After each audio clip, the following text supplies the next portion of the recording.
नमस्कार। आकाशवाणी से प्रस्तुत है समाचार प्रभात।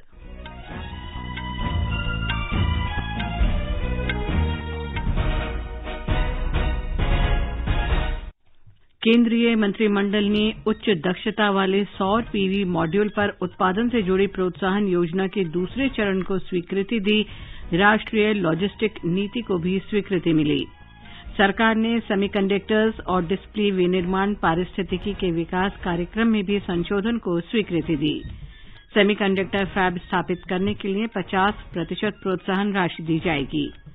विदेश मंत्री सुब्रमण्यम जयशंकर ने कहा, प्रधानमंत्री नरेंद्र मोदी के व्यावहारिक दृष्टिकोण ने भारत अमेरिका संबंधों को रूपांतरित करने में महत्वपूर्ण भूमिका निभाई।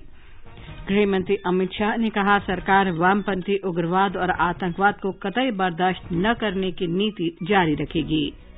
सुरक्षा बलों ने देश भर में वामपंथी उग्रवाद के विरुद्ध जारी लड़ाई में निर्णायक जीत हासिल की है। झारखंड और बिहार में माओवादियों के गढ़ में सुरक्षा बलों के स्थायी शिविर स्थापित किए गए। केंद्र ने पंजाब, हरियाणा, उत्तर प्रदेश और दिल्ली की सरकारों से पराली बिल्कुल न जलाए जाने का लक्ष्य हासिल करने के लिए पूरा प्रयास करने को कहा। प्रधानमंत्री कल वीडियो कॉन्फ्रेंस के माध्यम से गुजरात में पर्यावरण मंत्रियों के राष्ट्रीय सम्मेलन का उद्घाटन करेंगे। भारत ने राष्ट्रीय स्वास्थ्य मिशन के अंतर्गत उच्च रक्तचाप को नियंत्रित करने और रोकने की अपनी पहल के लिए संयुक्त राष्ट्र पुरस्कार जीता। और महिला क्रिकेट में भारत ने कैंटरबरी में दूसरे एक दिवसीय मैच में इंग्लैंड को 88 रन से हराकर 3 मैचों की श्रृंखला में 2-0 की अजेय बढ़त बना ली है।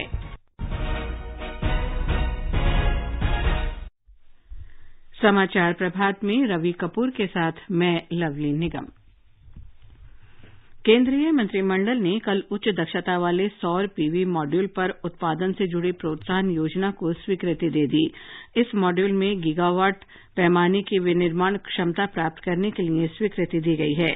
सूचना और प्रसारण मंत्री अनुराग सिंह ठाकुर ने कहा कि इसका उद्देश्य उच्च दक्षता वाले सौर पीवी मॉड्यूल के विनिर्माण के लिए पारिस्थितिकी तंत्र तैयार करना है।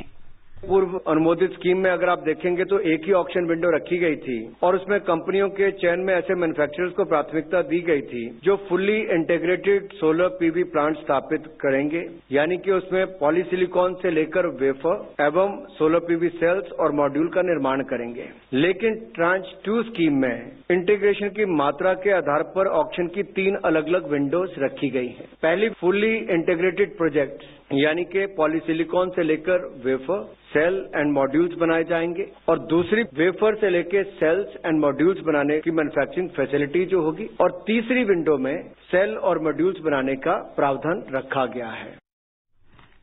इस फैसले से नवीकरणीय ऊर्जा क्षेत्र में आयात पर निर्भरता कम होगी, साथ ही आत्मनिर्भर भारत अभियान की सुदृढ़ता और रोजगार सृजन में सहायता मिलेगी।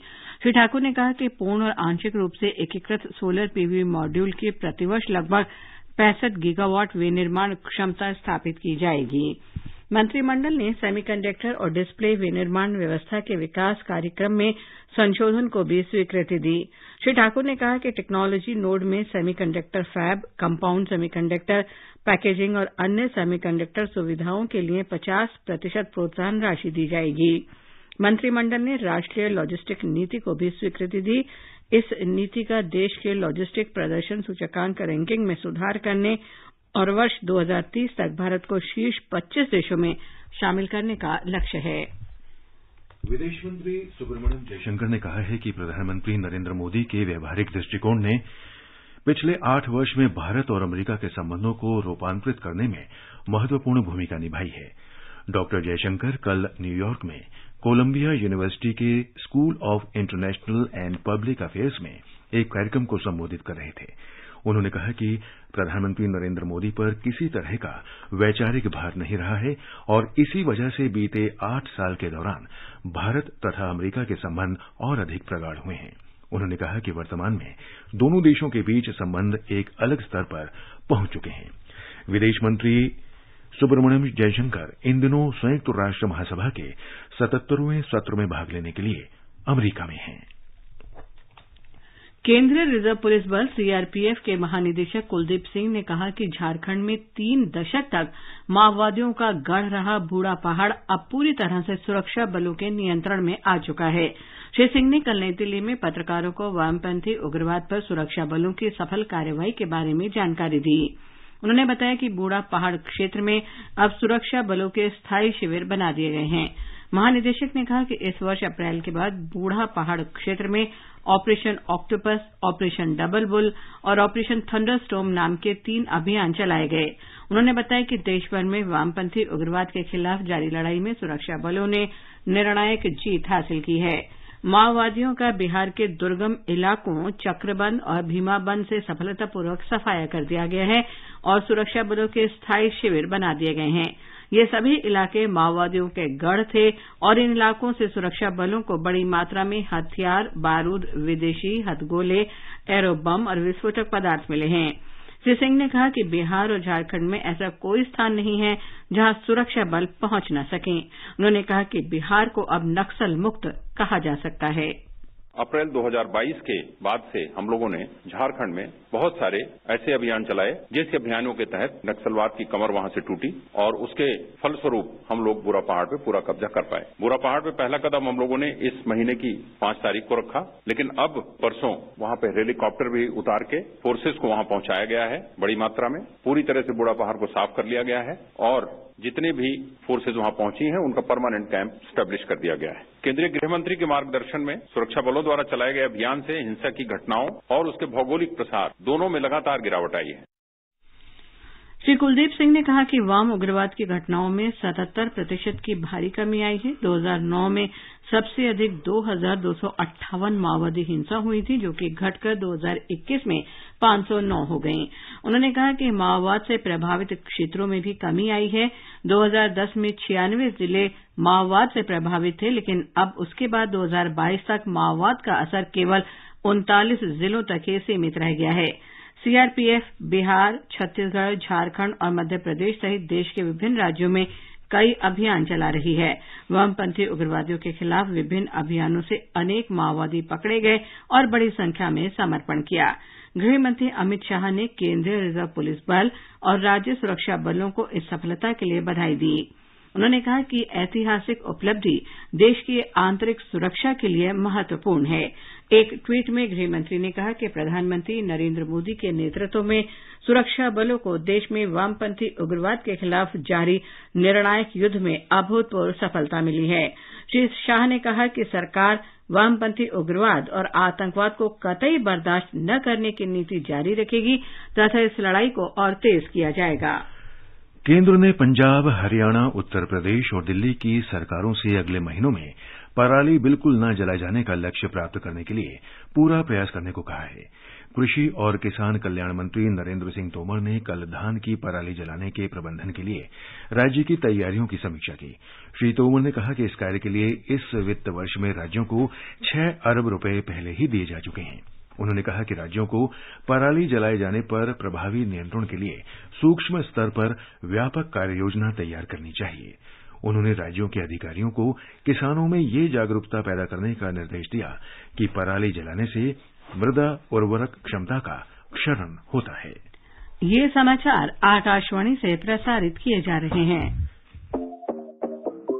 देश भर में धूम मचाए ज्ञान का ये उपहार, मोबाइल पे आजादी क्वेस्ट आया आजादी का इतिहास। डाउनलोड कर रे आजादी क्वेस्ट, ये लो जीतो ढेरों इनाम, मौका पाए जुड़ने का रेडियो और डीडी के साथ। सिर्फ खेल नहीं उत्सव है, आजादी का अमृत महोत्सव है, आजादी का अमृत महोत्सव है। डाउनलोड करें आजादी क्वेस्ट ऐप और पाएं ढेरों इनाम।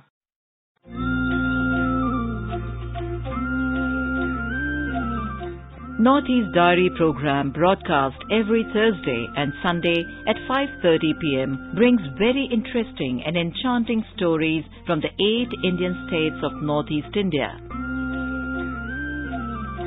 Northeast Diary this week, which is the 22nd of September 2022, brings an exclusive interview with Niku Prasad Sa, heading an NGO called Green Squad Team, which is working on the theme Zero Waste Life. Hoping to see you there.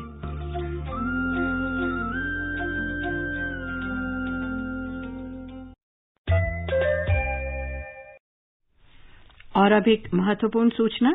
जागृति का कहना है कि ग्राहक अब स्वयं अथवा अपने वकील अथवा अपने प्रतिनिधि के माध्यम से उपभोक्ता आयोग में शिकायत दर्ज करा सकता है।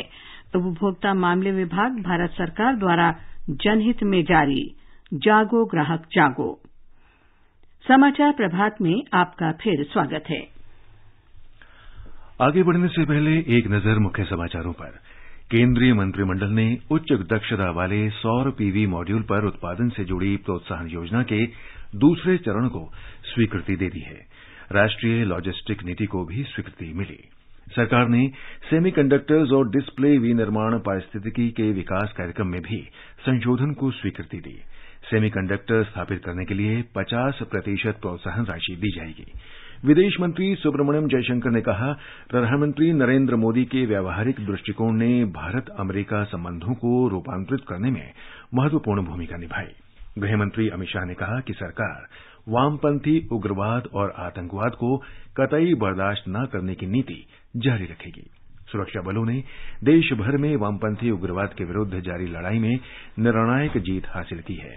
झारखंड और बिहार में माओवादियों के गढ़ में सुरक्षा बलों के स्थायी शिविर स्थापित किए गए। केंद्र ने पंजाब, हरियाणा, उत्तर प्रदेश और दिल्ली की सरकारों से पराली बिल्कुल न जलाए जाने का लक्ष्य हासिल करने के लिए पूरा प्रयास करने को कहा है। प्रधानमंत्री कल वीडियो कॉन्फ्रेंस के माध्यम से गुजरात में पर्यावरण मंत्रियों के राष्ट्रीय सम्मेलन का उद्घाटन करेंगे। भारत ने राष्ट्रीय स्वास्थ्य मिशन के अंतर्गत उच्च रक्तचाप को नियंत्रित करने और रोकने की अपनी पहल के लिए संयुक्त राष्ट्र पुरस्कार जीता। और महिला क्रिकेट में भारत ने कैंटरबरी में दूसरे एक दिवसीय मैच में इंग्लैंड को 88 रनों से हराकर 3 मैचों की श्रृंखला में 2-0 की अजेय बढ़त बना ली है।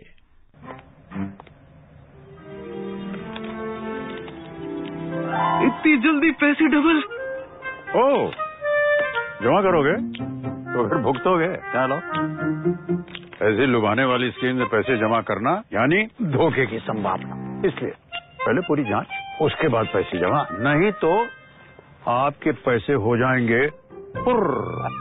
आरबीआई कहता है, जानकार बनिए, सतर्क रहिए।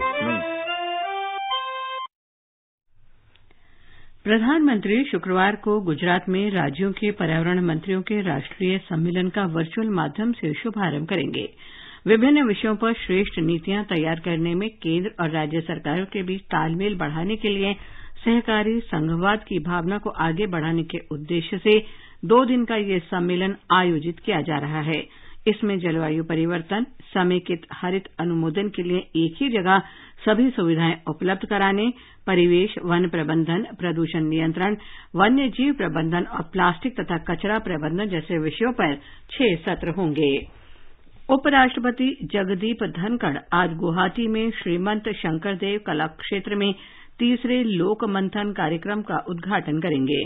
असम के मुख्यमंत्री हेमंत बिस्वा शर्मा भी इस अवसर पर उपस्थित रहेंगे। इस द्विवार्षिक कार्यक्रम का विषय है लोक परंपरा। इस कार्यक्रम के माध्यम से सांस्कृतिक चेतना जोड़े रखने और राष्ट्रीय भावना को सुदृढ़ करने पर बल दिया जाएगा। त्रिपुरा में राज्यसभा की एकमात्र सीट के लिए आज उपचुनाव होगा। मतदान सुबह 9 बजे से शाम 4 बजे तक चलेगा। परिणाम आज दिन में घोषित कर दिया जाएगा।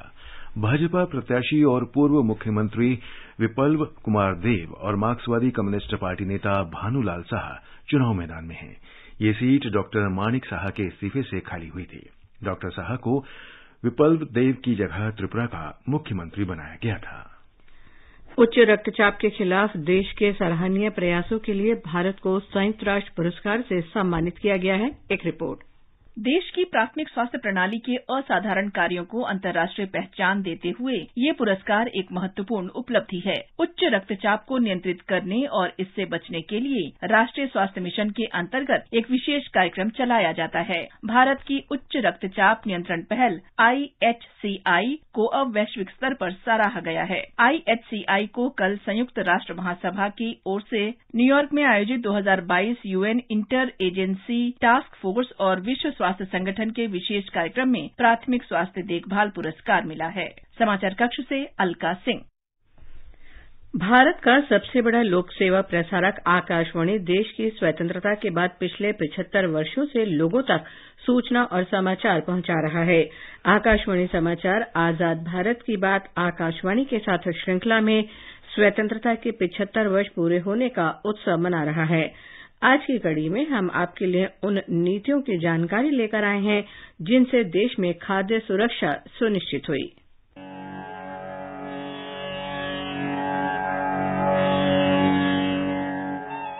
खाद्य सुरक्षा का अर्थ है कि सभी लोगों को हर समय पर्याप्त सुरक्षित और पौष्टिक भोजन तक शारीरिक, सामाजिक और आर्थिक रूप से पहुंच प्राप्त हो। भारत में 1960 के दशक के अंत और 1970 के दशक के आरंभ में हरित क्रांति आई थी, जिससे देश के खाद्यान्न उत्पादन में उल्लेखनीय सुधार हुआ था। हरित क्रांति के बाद 1970 और 1980 के दशक के दौरान ऑपरेशन फ्लड के अंतर्गत श्वेत क्रांति हुई। इस पहल से देश में दुग्ध उत्पादन में क्रांति आई, जिससे भारत दूध का सबसे बड़ा उत्पादक देश बन गया है। भारत के सभी नागरिकों को समान रूप से खाद्य सुरक्षा प्रदान करने के लिए संसद ने राष्ट्रीय खाद्य सुरक्षा अधिनियम 2013 को पारित किया। ये दुनिया का सबसे बड़ा सामाजिक कल्याण कार्यक्रम है, जो लोगों को गरिमा के साथ जीवन व्यतीत करने के लिए कम कीमत पर पर्याप्त मात्रा में गुणवत्तापूर्ण भोजन की उपलब्धता सुनिश्चित करता है। इसमें महिलाओं और बच्चों को पोषण संबंधी सहायता पर विशेष ध्यान दिया जाता है। विश्व में कहीं भी भारत जैसी इतनी बड़ी सार्वजनिक वितरण प्रणाली का संचालन नहीं किया जा रहा है। इससे खाद्य सामग्री के मूल्य स्थिर रहते हैं और गरीबों को आसानी से भोजन उपलब्ध होता है। सार्वजनिक वितरण प्रणाली ने न केवल कोविड महामारी के दौरान खाद्य सामग्री वितरित की, बल्कि कई मायनों में सुधार भी किया। प्रधानमंत्री नरेंद्र मोदी ने कोविड महामारी के दौरान प्रति माह लगभग 81 करोड़ लोगों को खाद्यान्न के मुफ्त वितरण के लिए प्रधानमंत्री गरीब कल्याण अन्न योजना का शुभारंभ किया था। साल 2014 के बाद नए सिरे से काम शुरू किया गया। नई टेक्नोलॉजी को इस परिवर्तन का माध्यम बनाया गया। करोड़ों फर्जी लाभार्थियों को सिस्टम से हटाया, राशन कार्ड को आधार से लिंक किया और सरकारी राशन की दुकानों में डिजिटल टेक्नोलॉजी को प्रोत्साहित किया गया। आज संक्रमण के साथ साथ भूखमरी का भी भीषण संकट आ गया है, लेकिन भारत ने संक्रमण की आहट के पहले दिन से ही इस संकट को पहचाना और इस पर काम किया। इसलिए आज दुनिया भर में प्रधानमंत्री गरीब कल्याण अन्न योजना की प्रशंसा हो रही है। मकसद एक ही है, कोई भारत का मेरा भाई बहन, मेरा कोई भारतवासी भूखा न रहे। संयुक्त राष्ट्र विश्व खाद्य कार्यक्रम ने कोविड महामारी के दौरान भारत की खाद्य सुरक्षा की सराहना की थी। संयुक्त राष्ट्र के इस कार्यक्रम के प्रतिनिधि और भारत की निदेशक बिशो पाराजुली ने कहा है कि भारत ने कमजोर और हाशिए पर रहने वाले परिवारों को अपनी मजबूत सार्वजनिक वितरण प्रणाली द्वारा खाद्य सुरक्षा बनाए रखी थी। श्री पाराजुली ने कहा कि भारत ने अंत्योदय अन्न योजना के माध्यम से 75% ग्रामीण परिवारों और 50% शहरी परिवारों को निःशुल्क राशन उपलब्ध कराया जा रहा है। India's transformation in agriculture in the last 50 years from food deficit country with 50 million tons plus to now the estimated harvest prospects is about 316 million is a major transformation. The food safety net program India runs assisting nearly 1 billion people is one of the greatest examples. Plus the various support program India has supporting small farmers, support in agriculture inputs, the financial provisions, the market, the whole supply chain networks. The World Food Program is really delighted for India's offer of partnership, and of course India's support is absolutely warmly welcome, and in WFP we want to see this only as a beginning. आधार संख्या को सार्वजनिक वितरण प्रणाली के साथ जोड़ने से लाभार्थियों की बेहतर पहचान में मदद मिली है और इस योजना में होने वाले भ्रष्टाचार पर अंकुश लगा है। एक राष्ट्र एक राशन कार्ड योजना डिजिटलीकरण, राशन कार्डों का स्थानांतरण, SMS आधारित निगरानी और वेब आधारित पोर्टल में मदद करती है और लाभार्थियों के जीवन को आसान बनाती है। एक राष्ट्र एक राशन कार्ड योजना अगस्त 2019 में शुरू की गई थी। ये राष्ट्रीय खाद्य सुरक्षा अधिनियम के अंतर्गत शामिल किए गए सभी लाभार्थियों को सब्सिडी वाले खाद्य सुरक्षा अधिकारों का निर्बाध वितरण सुनिश्चित करता है, चाहे व्यक्ति देश में किसी भी स्थान पर रह रहा हो। ये योजना खाद्य सुरक्षा के लिए आत्मनिर्भर होने के लिए अक्सर अपना निवास स्थान बदलने वाले प्रवासी मजदूरों, दिहाड़ी मजदूरों, कचरा बीनने वालों, सड़क पर रहने वाले और संगठित तथा असंगठित क्षेत्रों में अस्थायी श्रमिकों को सशक्त बनाती है। लाभार्थियों को इस योजना के बारे में वास्तविक समय की जानकारी प्रदान करने के लिए मेरा राशन मोबाइल ऐप शुरू किया गया है और यह 13 भाषाओं में उपलब्ध है। सुर्खियों में सवेरे कार्यक्रम में आइए अब सुनते हैं भारत में पर्यटन व्यवसाय को बढ़ावा देने के विषय पर पर्यटन मंत्रालय में सचिव अरविंद सिंह के साथ परिचर्चा के संचालक हैं आकाशवाणी संवाददाता कमल कुमार प्रजापति। 18 से 20 सितंबर तक हिमाचल प्रदेश के धर्मशाला में राज्यों के पर्यटन मंत्रियों का 3 दिवसीय राष्ट्रीय सम्मेलन चला। इस सम्मेलन में कई योजनाओं और नीतियों पर व्यापक संवाद हुआ और भारत में पर्यटन के समग्र विकास को लेकर इस सम्मेलन में कई अहम निष्कर्ष निकाले गए। आने वाले 25 साल में यानी अमृत काल के दौरान इस सम्मेलन का ये भी लक्ष्य रहा कि 2047 तक भारत में पर्यटन की परिकल्पना को तैयार करने के लिए राज्यों और केंद्र सरकार के बीच साझा संवाद शुरू किया जाए। सबसे पहले तो हम इस सम्मेलन के अहम निष्कर्षों के बारे में आपसे जानना चाहेंगे। सब राज्यों के साथ मिलजुल कर साझा कार्यक्रम जो पर्यटन को राष्ट्रीय स्तर पर किस तरह हम बढ़ावा देना चाहते हैं और उसमें राज्यों से क्या सहयोग अपेक्षित है, ये एक उनसे वार्तालाप करने की आवश्यकता थी। तो उस दृष्टि से ये महत्वपूर्ण था क्योंकि ऐसी समक्ष बैठक 2 वर्षों के बाद ही हो रही थी। दूसरा उद्देश्य यह था कि राज्य पिछले 2 वर्षों में उनका एक दूसरे से भी संवाद कम हुआ था। कुछ राज्यों में जो बेस्ट प्रैक्टिसेस चल रही हैं, पर्यटन से संबंधित जो नई उन्होंने कार्यक्रम किए हैं, नए प्रकल्प किए हैं, नए विचार जो हैं, उन विचारों का आदान प्रदान हो। राज्यों में एक हेल्थी स्पर्धा एक तैयार हो ताकि अगर किसी राज्य ने अच्छा किया है तो हम वैसा ही काम अपने राज्य में ही करना चाहें। इसलिए राज्यों को समक्ष रखा गया, राज्यों ने प्रस्तुतिकरण किया उनके यहाँ जो बेस्ट प्रैक्टिसेस थे। और तीसरा उद्देश्य यह था कि G20 की अध्यक्षता भारत को मिल रही है दिसंबर 2022 से। तो इस बैठक के लिए व्यापक तैयारी करने के लिए राज्यों से चर्चा, उनके साथ विचार विमर्श और इस प्रेसिडेंसी का उपयोग भारत की जो कल्चरल और नेचुरल जो हेरिटेज है उसको G20 देशों के समक्ष रखने के लिए राज्यों की भूमिका बहुत अहम होगी। इसके बारे में भी उन्हें जानकारी देना ये उद्देश्य था। कोविड काल में पर्यटन पर पड़े प्रभाव को समाप्त करने के लिए सरकार ने इस दौरान कई कदम उठाए हैं और इस सम्मेलन में भी इस बात पर चर्चा हुई। उसके बारे में हम आपसे जानना चाहेंगे। घरेलू जो पर्यटक हैं उनकी संख्या में तो वृद्धि हो ही रही, बट अंतर्राष्ट्रीय पर्यटकों को भी भारत की ओर फिर से आकर्षित करना होगा। महामारी के पूर्व जो संख्या थी उस पर लाने के लिए हमें व्यापक रूप से कार्यक्रम करने होंगे। किस प्रकार से हमें विभिन्न देशों में प्रचार के कार्यक्रम करने होंगे, भारतीय पर्यटन को बढ़ावा देने के लिए प्रमोशन के कार्यक्रम करने होंगे, इसमें भी बैठक में चर्चा हुई। इस सम्मेलन में एक सत्र आयुर्वेद चिकित्सा पद्धति और पर्यटन को जोड़कर रखा गया था। तो भारत के प्राचीन ज्ञान को सरकार किस तरह से पर्यटन का एक अहम भाग बनाने पर जोर दे रही है। भारत में चिकित्सा के लिए पर्यटक काफी व्यापक संख्या में विभिन्न देशों से आ रहे हैं क्योंकि हमारी चिकित्सा पद्धति काफी विकसित है और पश्चिम के देशों की तुलना में उसमें खर्च काफी कमी लगता है, लागत कमी। परंतु हमारी जो प्राचीन चिकित्सा पद्धति है उसके प्रति आकर्षण विदेशों में नहीं है। तो उस पद्धति की जो सुविधाएं हैं उनको विकास करने के लिए और ज्यादा से ज्यादा उस चिकित्सा पद्धति का उपयोग करने के लिए विदेशी पर्यटकों को कैसे आकर्षित किया जाए, इस पर भी चर्चा हुई और राज्यों से विचार विमर्श किया गया कि क्या इसके लिए मूलभूत सुविधा जिसे हम कहते हैं वो तैयार करने की जरूरत है, किस प्रकार से प्रचार प्रसार करने की जरूरत है अन्य देशों में, इस पर चर्चा हुई। भारत में डिजिटल और तकनीक को पर्यटन में शामिल करने और इससे पर्यटन को और मजबूत बनाने की दिशा में भी एक विशेष थीम पर इस सम्मेलन में चर्चा हुई है। तो इस बारे में भी थोड़ा हमारे श्रोताओं को आप जानकारी दें। खासकर कोरोना की महामारी के दौरान हम सब ने देखा कि डिजिटल माध्यम से एक संवाद इस स्वरूप में काफी जोर पकड़ा है और इससे काफी वृद्धि हुई है।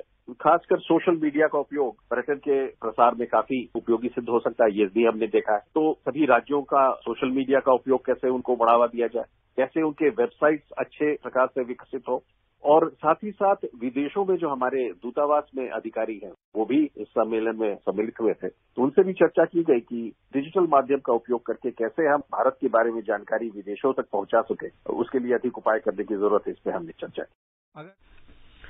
अभी हम सुन रहे थे भारत में पर्यटन व्यवसाय को बढ़ावा देने के विषय पर पर्यटन मंत्रालय में सचिव अरविंद सिंह के साथ परिचर्चा के संचालक थे आकाशवाणी संवाददाता कमल कुमार प्रजापति।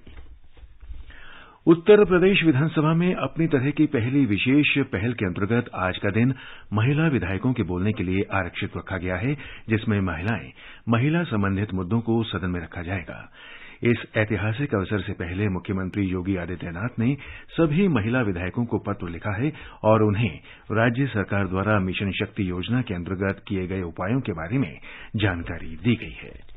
महिला क्रिकेट में कल कैंटरबरी में भारत ने दूसरे एकदिवसीय अंतर्राष्ट्रीय क्रिकेट मैच में इंग्लैंड को 88 रन से हराकर 3 मैचों की श्रृंखला में 2-0 की अजेय बढ़त बना ली है। भारत ने पहले बल्लेबाजी करते हुए निर्धारित 50 ओवर में 5 विकेट पर 333 रन बनाए। इंग्लैंड की टीम विशाल स्कोर के जवाब में 44 ओवर और 2 गेंद में 245 रन पर ही सिमट गई। और रवि, अब बताएं आज के समाचार पत्रों में क्या विशेष है? जी लवलीन, न्यूयॉर्क में संयुक्त राष्ट्र महासभा की बैठक में प्रधानमंत्री मोदी की तारीफ की खबरें सभी अखबारों में हैं। दैनिक भास्कर की सुर्खी है, फ्रांस ने संयुक्त राष्ट्र में भारत की सराहना की। नवभारत टाइम्स की सुर्खी है, यूएन में बोले मैक्रों, मोदी ने ठीक कहा था, ये जंग का वक्त नहीं। उच्चतम न्यायालय की न्यूज चैनल्स को फटकार लगाते हुए ये कहना कि नफरत वाले भाषण पर सख्त नियामक तंत्र बनाएं, जनसत्ता की पहली खबर है। कांग्रेस के राष्ट्रीय अध्यक्ष पद पर चल रही रस्साकशी पर राजस्थान पत्रिका लिखता है, भविष्य की राजनीति के चक्रव्यूह में उलझा कांग्रेस अध्यक्ष का चुनाव। अपने तीखे व्यंग और बोलने के खास अंदाज से ठहाकों की गूंज पैदा करने वाले राजू श्रीवास्तव के निधन पर अमर उजाला की सुर्खी है, ठहाकों के बेताज बादशाह नहीं रहे। हरिभूमि कहता है, सबको यादों में भी हंसाते और गुदगुदाते रहेंगे राजू। धर्मशाला घोषणा पत्र बनाएगा भारत को पर्यटन में ग्लोबल लीडर, राष्ट्रीय सहारा में है। पत्र के अनुसार 2047 तक पर्यटन से अर्जित किए जाएंगे $1 ट्रिलियन। हेमकोश शब्दकोश से दृष्टिबाधित बच्चे हो सकते हैं लाभान्वित। प्रधानमंत्री के इस कथन को दैनिक जागरण ने प्रमुखता से लिया है। पत्र के अनुसार ऑक्सफोर्ड के बाद ब्रेल लिपि में प्रकाशित होने वाला ये पहला पूर्ण भाषा शब्दकोश होगा। अब यूट्यूब पर लाइव देख सकेंगे सुप्रीम कोर्ट की सुनवाई, अमर उजाला और राष्ट्रीय सहारा में है। पत्र के अनुसार 27 सितंबर से यूट्यूब चैनल पर कुछ प्रमुख मामलों की सुनवाई का सीधा प्रसारण होगा। दैनिक भास्कर ने संकट शीर्षक से लिखा है, आयात से अधिक भोजन बर्बाद कर रहा है यूरोपीय संघ। पत्र ने सुझाव दिया है कि 2030 तक 50% बर्बादी रोकनी ही चाहिए। दिल्ली में आखिरी दौर की बारिश के साथ विदा लेगा मानसून शीर्षक से जनसत्ता लिखता है कि आखिरी दौर में बारिश अभी शहरों, गांवों और खेत खलिहानों को भिगो रही है। दैनिक ट्रिब्यून की खबर है कि राजस्थान की सीमा से सटे भिवानी जिले में पहले गेहूं की फसल के भी थे लाले, अब कम पानी और प्राकृतिक खाद से बदली किस्मत, रेतीले टिब्बों पर उगाई अंजीर। पत्र के अनुसार दक्षिण हरियाणा के लिए हो सकती है ये गेम चेंजर। पर्यटन और संस्कृति मंत्री जी किशन रेड्डी ने कहा है कि सेवा क्षेत्र भारत का भविष्य है। नई दिल्ली स्थित होटल मैनेजमेंट, खान-पान एवं पोषाहार संस्थान के हीरक जयंती समारोह में श्री रेड्डी ने कहा कि भारत की G20 सम्मेलन में मेजबानी करने से आतिथ्य क्षेत्र के लिए अगले 1 वर्ष में महत्वपूर्ण बदलाव आएगा। उन्होंने कहा कि G20 विश्व के सकल घरेलू उत्पाद का 85% है और भारत विश्व की 85% जनसंख्या की मेजबानी करेगा। देश सदियों से चली आ रही अपनी पुरानी परंपरा अतिथि देवो भव की भावना का पूरी तरह पालन करेगा। श्री रेड्डी ने इस बात पर जोर दिया कि भले ही सेवा क्षेत्र पर महामारी का प्रतिकूल प्रभाव पड़ा हो, लेकिन अब ये फिर से आगे बढ़ रहा है। उन्होंने कहा कि व्यापार बढ़ने से सेवा तथा आतिथ्य क्षेत्र भी आगे बढ़ेगा। और अंत में मुख्य समाचार एक बार फिर। केंद्रीय मंत्रिमंडल ने उच्च दक्षता वाले सौर पीवी मॉड्यूल पर उत्पादन से जुड़ी प्रोत्साहन योजना के दूसरे चरण को स्वीकृति दी। राष्ट्रीय लॉजिस्टिक नीति को भी स्वीकृति मिली। सरकार ने सेमीकंडक्टर्स और डिस्प्ले विनिर्माण पारिस्थितिकी के विकास कार्यक्रम में भी संशोधन को स्वीकृति दी। सेमीकंडक्टर स्थापित करने के लिए 50% प्रोत्साहन राशि दी जाएगी। विदेश मंत्री सुब्रमण्यम जयशंकर ने कहा, प्रधानमंत्री नरेंद्र मोदी के व्यावहारिक दृष्टिकोण ने भारत अमेरिका संबंधों को रूपांतरित करने में महत्वपूर्ण भूमिका निभाई। गृह मंत्री अमित शाह ने कहा, सरकार वामपंथी उग्रवाद और आतंकवाद को कतई बर्दाश्त न करने की नीति जारी रखेगी। सुरक्षा बलों ने देश भर में वामपंथी उग्रवाद के विरुद्ध जारी लड़ाई में निर्णायक जीत हासिल की है। झारखंड और बिहार में माओवादियों के गढ़ में सुरक्षा बलों के स्थायी शिविर स्थापित किए गए। केंद्र ने पंजाब, हरियाणा, उत्तर प्रदेश और दिल्ली की सरकारों से पराली बिल्कुल न जलाए जाने का लक्ष्य हासिल करने के लिए पूरा प्रयास करने को कहा। प्रधानमंत्री कल वीडियो कॉन्फ्रेंस के माध्यम से गुजरात में पर्यावरण मंत्रियों के राष्ट्रीय सम्मेलन का उद्घाटन करेंगे। भारत ने राष्ट्रीय स्वास्थ्य मिशन के अंतर्गत उच्च रक्तचाप को नियंत्रित करने और रोकने की अपनी पहल के लिए संयुक्त राष्ट्र पुरस्कार जीता। इसके साथ ही समाचार प्रभात का ये अंक समाप्त हुआ। नमस्कार।